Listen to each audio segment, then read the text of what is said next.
ಸಲಾತು ವಸ್ಸಲಾಮು ಅಲೈಕ ಯಾ ರಸೂಲ್ ಅಲ್ಲಾಹ್ ವ ಅಲಾ ಅಲಿಕ ವ ಅಸ್ಹಾಬಿಕ ಯಾ ನೂರ್ ಅಲ್ಲಾಹ್ ಸಲ್ಲಲ್ಲಾಹು ತಆಲಾ ಅಲೈಹಿ ವಸಲ್ಲಂ.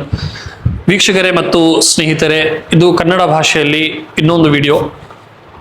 ಇದಕ್ಕಿಂತ ಮುಂಚೆ ನಾವು ಪ್ರವಾದಿಗಳ ಬಗ್ಗೆ, ಪ್ರವಾದಿಗಳ ಮಹತ್ವ ಬಗ್ಗೆ ಚರ್ಚೆ ಮಾಡಿದ್ವಿ.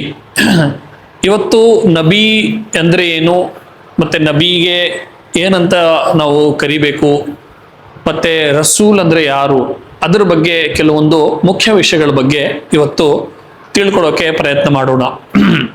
ಮೊದಲನೇದಾಗಿ ಆ ಸರ್ವಶ್ರೇಷ್ಠನಾದ ಅಲ್ಲಾಹ್ ಕಡೆಯಿಂದ ಕೆಲವೊಂದು ಮನುಷ್ಯರಿಗೆ ಆಯ್ಕೆ ಮಾಡಿ ಆ ಮನುಷ್ಯರನ್ನು ಒಳ್ಳೆ ಸ್ಥಾನವನ್ನು ಕೊಟ್ಟು ಮತ್ತೆ ದೈವ ಸಂದೇಶ ಕೊಟ್ಟು ಸಾಮಾನ್ಯ ಜನಕ್ಕೆ ಮಾರ್ಗದರ್ಶನ ಕೊಡಬೇಕು ಅಂತ ಉದ್ದೇಶದಿಂದ ಆ ಕೆಲವೊಂದು ಮುಖ್ಯ ಮನುಷ್ಯರಿಗೆ ಒಂದು ಒಳ್ಳೆಯ ಸ್ಥಾನ ಕೊಟ್ಟು ಈ ಪ್ರಪಂಚದಲ್ಲಿ ಕಳುಹಿಸುತ್ತಾನೋ ಅಲ್ಲಾಹ ಕಡೆಯಿಂದ ಬರುತ್ತಾರೆ. ಅಂಥ ವ್ಯಕ್ತಿಗಳಿಗೆ ನಾವು ಅಂಬಿಯಾ ಅಂತ ಹೇಳ್ತೀವಿ. ಒಂದು ಮನುಷ್ಯನಿಗೆ ಅಂತ ದೊಡ್ಡ ಸ್ಥಾನ ಪಡೆದು ದೈವ ಸಂದೇಶದಿಂದ ಈ ಪ್ರಪಂಚದಲ್ಲಿ ಬರುತ್ತಾನೆ ಅಂತ ಒಂದು ಮನುಷ್ಯನಿಗೆ ನಾವು ನಬಿ ಎಂದು ಕರೆಯುತ್ತೇವೆ. ಆದರೆ ಅದ್ರ ಜೊತೆ ಇನ್ನೊಂದು ಶಬ್ದ, ಇನ್ನೊಂದು ಪದನ ನಾವು ಉಪಯೋಗಿಸ್ತೀವಿ. ಇಸ್ಲಾಮಿಕ್ ಟರ್ಮಿನಾಲಜಿಯಲ್ಲಿ, ಇಸ್ಲಾಮಿಕ್ ಅರ್ಥದಲ್ಲಿ ಇನ್ನೊಂದು ಪದವನ್ನು ನಾವು ಉಪಯೋಗಿಸ್ತೀವಿ, ಅದು ರಸೂಲ್ ಅಂತ. ನಬಿ, ರಸೂಲ್ ಕೆಲವೊಮ್ಮೆ ಒಂದೇ ಅರ್ಥ ಕೊಡುತ್ತೆ. ಅಂದರೆ ಒಂದು ಮನುಷ್ಯ ಒಂದು ಸರ್ವಶ್ರೇಷ್ಠನಾದ ಒಂದು ದೊಡ್ಡ ಸ್ಥಾನ ಮತ್ತೆ ಒಳ್ಳೆ ಗುಣಗಳು ಮತ್ತೆ ಜ್ಞಾನ ತಗೊಂಡು ಅಲ್ಲಾಹ ಕಡೆಯಿಂದ ಮಾರ್ಗದರ್ಶನ ಕೊಡಕ್ಕೆ ಆ ಮನುಷ್ಯ ಬಂದಿದ್ದಾನೆ ಅಂತ ವ್ಯಕ್ತಿಗೆ ನಾವು ನಬಿ ಅಥವಾ ರಸೂಲ್ ಅಂತ ಹೇಳ್ತೀವಿ.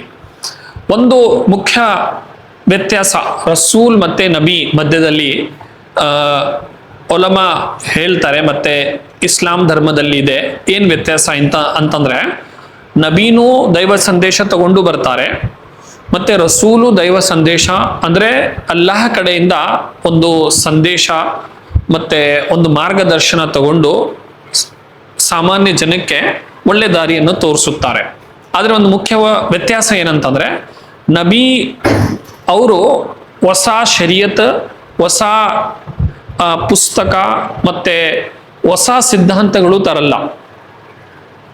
ಆದರೆ ರಸೂಲ್ ಕೆಲವೊಂದು ಹೊಸ ನಿಯಮಗಳು ತರ್ತಾರೆ ಅಲ್ಲಾಹ್ ಕಡೆಯಿಂದ. ಇದು ಒಂದು ಮುಖ್ಯ ಉದ್ದೇಶ. ಆದರೆ ಮೂಲ ಸಿದ್ಧಾಂತಗಳು ಒಂದೇ ಇರ್ತವೆ. ಸ್ಟಾರ್ಟಿಂಗ್ ಇಂದ ಆದಮ್ ಅಲೈಹಿಸ್ಸಲಾಂ ಮೊದಲ ಪ್ರವಾದಿ, ಮೊದಲು ಪೈಗಂಬರ್ ಅವರಿಂದ ಹಿಡಿದು ನಮ್ಮ ಪ್ರವಾದಿ ಮುಹಮ್ಮದ್ ಸಲ್ಲಲ್ಲಾಹು ತಆಲಾ ಅಲೈಹಿ ವಸಲ್ಲಂ ಇಲ್ಲಿವರೆಗೆ ಮೂಲ ಸಿದ್ಧಾಂತಗಳು ಒಂದೇ ಇರ್ತಾವ. ಅದರಲ್ಲಿ ಯಾವುದೇ ರೀತಿಯಾದ ಬದಲಾವಣೆ ಇರಲ್ಲ. ಉದಾಹರಣೆಗೆ, ಅಲ್ಲಾಹ್ ಒಬ್ಬನೇ, ಆ ದೇವರು ಒಂದೇ ಇದ್ದಾನೆ, ಇದು ಮೂಲ ಸಿದ್ಧಾಂತ. ಇದು ಯಾವಾಗನ ಇರಲಿ, ಯಾವ್ದಾದ್ರೂ ನಬಿ ಬರಲಿ, ಯಾವ್ದಾದ್ರೂ ಪ್ರವಾದಿ ಇರಲಿ, ಇದು ಮೂಲ ಸಿದ್ಧಾಂತ ಸರಿ ಸಮಾನ ಇರುತ್ತೆ. ಇದರಲ್ಲಿ ಯಾವುದೇ ರೀತಿಯಾದ ಬದಲಾವಣೆ ಆಗೋದಿಲ್ಲ. ಆದರೆ ದಿನನಿತ್ಯ ಕೆಲವೊಂದು ಕೆಲಸಗಳು, ಕೆಲವೊಂದು ವ್ಯವಹಾರಗಳು ನಾವು ಮಾಡ್ತೀವಲ್ಲ, ಅದರಲ್ಲಿ ಕೆಲವೊಂದು ಬದಲಾವಣೆ ಆಗುತ್ತೆ. ಅಂತ ಹೊಸ ಬದಲಾವಣೆ ಯಾ ಪ್ರವಾದಿ ತಗೊಂಬರ್ತಾರೆ ಅಂಥವ್ರಿಗೆ ನಾವು ರಸೂಲ್ ಅಂತ ಹೇಳ್ತೀವಿ. ಆದರೆ ಹಳೆ ನಿಯಮಗಳನ್ನೇ ಪಾಲನೆ ಮಾಡಿ ಅದನ್ನೇ ಮುಂದುವರಿಸ್ತಾ ಇರ್ತಾರಲ್ಲ, ಅಂಥವ್ರಿಗೆ ನಾವು ನಬಿ ಅಂತ ಕರಿತೀವಿ. ಆದರೆ ಎರಡೂ ವಿಷಯದಲ್ಲಿ ಒಂದು ಮುಖ್ಯ ವ್ಯಕ್ತಿ, ಒಂದು ಅತಿ ಶ್ರೇಷ್ಠವಾದ ಮನುಷ್ಯ ದೇವರ ಕಡೆಯಿಂದ, ಅಲ್ಲಾಹ ಕಡೆಯಿಂದ ಒಂದು ಸಂದೇಶ ತಂದು ಸಾಮಾನ್ಯ ಜನಗೆ ಮಾರ್ಗದರ್ಶನ ನೀಡುತ್ತಾನೆ ಅಂತ ವ್ಯಕ್ತಿಗೆ ನಾವು ನಬಿ, ರಸೂಲ್ ಅಂತ ಹೇಳ್ತೀವಿ.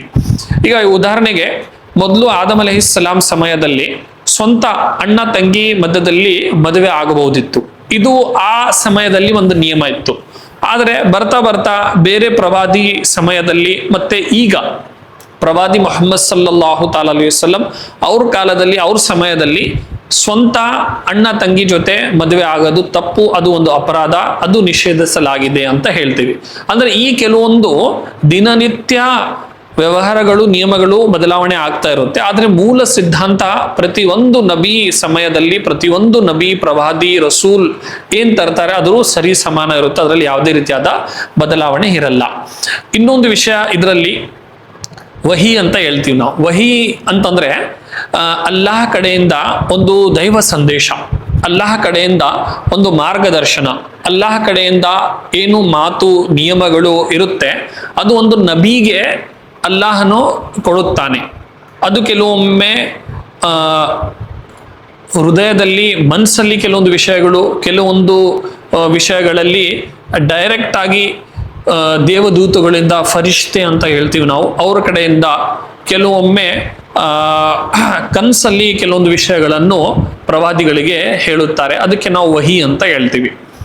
ಸೊ ಅದ್ರ ಬಗ್ಗೆನೂ ಸಾಕಷ್ಟು ವಿಷಯಗಳು ಇದೆ. ಮುಂದಿನ ವಿಡಿಯೋದಲ್ಲಿ ಅದ್ರ ಬಗ್ಗೆನೂ ಚರ್ಚೆ ಮಾಡೋದಂತ. ಇನ್ನೊಂದು ಮುಖ್ಯ ವಿಷಯ, ಯಾವ ವ್ಯಕ್ತಿ ನಬಿ ಇರುತ್ತಾನೆ ಅಂತ ವ್ಯಕ್ತಿಗೆ ಇವರು ನಬಿ ಇಲ್ಲ ಅಂತ ನೀವು ಭಾವಿಸಿದ್ರೆ ಅದು ಕುಫರ್ ಅಂತ ಹೇಳ್ತೀವಿ ನಾವು. ಅಂದ್ರೆ ನಬಿಗೆ ಇವರು ನಬಿ ಇಲ್ಲ ಅಂತ ನೀವು ತಿರಸ್ಕಾರಿದ್ರೆ, ಮತ್ತೆ ನೀವು ಅವರ ನಬುವತನ ಒಪ್ಕೊಂಡಿಲ್ಲ ಅಂತಂದ್ರೆ ನೀವು ಮುಸಲ್ಮಾನ್ ಇರುವುದಿಲ್ಲ. ಮತ್ತೆ ಯಾವ ಸಾಮಾನ್ಯ ವ್ಯಕ್ತಿ ಅವ್ನು ನಬಿ ಇರೋದಿಲ್ಲ, ಆದ್ರೆ ನೀವು ಅವನ್ಗೆ ನಬಿ ಅಂತ ಭಾವಿಸಿದ್ರೆ, ಅವ್ನು ನಬಿ ಅಂತ ಒಪ್ಕೊಂಡ್ರೆ ಅದು ಕೂಡ ಕುಫ್ರ್ ಅಂತ ಹೇಳ್ತೀವಿ, ಇಮಾನ್ ವಿರುದ್ಧ. ಅಂದ್ರೆ ಯಾರು ನಬಿ ಇದಾರ ಅವ್ರಿಗೆ ನಬಿ ಅಂತ ಹೇಳ್ಬೇಕು, ಯಾರು ನಬಿ ಇಲ್ಲ ಅವ್ರಿಗೆ ನಬಿ ಇಲ್ಲ ಅಂತಾನೆ ಹೇಳ್ಬೇಕು. ನಬಿ ಇದ್ದವ್ರಿಗೆ ನೀವು ನಬಿ ಇಲ್ಲ ಅಂತ ಹೇಳಿರಾ, ಮತ್ತೆ ಯಾರು ಸಾಮಾನ್ಯ ವ್ಯಕ್ತಿ ಅವನ್ಗೆ ನಬಿ ಅಂತ ಹೇಳಿರಾ, ಇದು ಎರಡು ಕುಫ್ರ್ ಅಂತ ಹೇಳ್ತೀವಿ. ಇದು ಒಂದು ಕೆಲವೊಂದು ಮುಖ್ಯ ವಿಷಯಗಳು. ಇದು ನೀವು ನೆನ್ಪಿಟ್ಕೊಳ್ಳಿ. ಮತ್ತೆ ಬೇರೆ ನಿಮ್ಮ ಫ್ರೆಂಡ್ಸ್ ಜೊತೆ, ನಿಮ್ಮ ಸ್ನೇಹಿತರ ಜೊತೆ, ನಿಮ್ಮ ಸಂಬಂಧಿಕರ ಜೊತೆ, ನಿಮ್ಮ ಕುಟುಂಬ ಸದಸ್ಯರ ಜೊತೆ ಈ ವಿಡಿಯೋನ ಹಂಚಿಕೊಳ್ಳಿ. ಆ ಅಲ್ಲಾಹನ ಬಳಿ ಪ್ರಾರ್ಥನೆ ಏನಂತಂದ್ರೆ, ನಮ್ಗೆ ಇಂಥ ಒಳ್ಳೆ ವಿಷಯಗಳು ಅರ್ಥ ಮಾಡಿಕೊಂಡು ಇದ್ರ ಮೇಲೆ ನಾವು ಪಾಲನೆ ಮಾಡ್ಬೇಕಂತ ವಿನಂತಿ. ಅಸ್ಸಲಾಮು ಅಲೈಕುಂ ರಹಮತುಲ್ಲಾಹಿ ವಬರಕಾತು.